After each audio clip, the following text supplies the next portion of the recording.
And the UK is gearing up for its own snap election with another debate tonight between Labour leader Keir Starmer and the Prime Minister Rishi Sunak. Labour is widely tipped to oust the Conservatives in that vote on July 4th. We're going to talk more about that with our London correspondent, Benedicte Paviot, who joins me now live for more. Benedicte, first of all, what can we expect from this debate tonight? Is this going to be more important for one party than the other? It's important for both, but of course it's particularly important for the Conservative Party. Its leader, the Prime Minister Rishi Sunak, who of course is way behind in the polls over the last year or 18 months. We've had something like a 20-point lead for the Labour Party.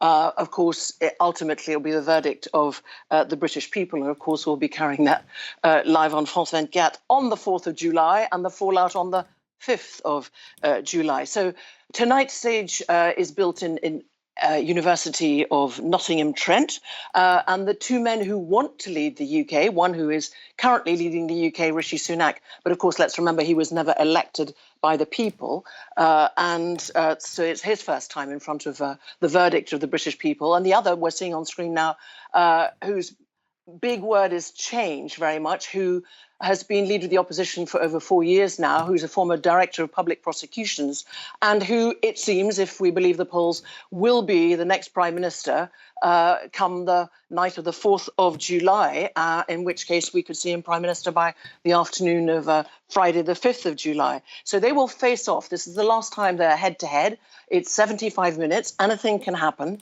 And of course, everybody, the public, undecided voters particularly, this is in front of a live audience. And, 8 days before the general election, it's all to play for. It certainly is. And one thing that adds another twist to all of this, Benedicte, is that while the debate's being held tonight, it's actually currently being overshadowed by a betting scandal that's affecting, among others, the Conservatives. Overshadowed is the right word, absolutely, Jeannie, because what is happening is at a time when trust is actually increasingly low in all politicians here in the United Kingdom, with various scandals. This is the latest scandal. And this is, yes, you've heard me right when I say the Gambling Commission is investigating a number of politicians. This started 2 weeks ago. It's almost sort of growing daily. And the Gambling Commission is looking at election bets, and particularly the date of the election. So who knew what when?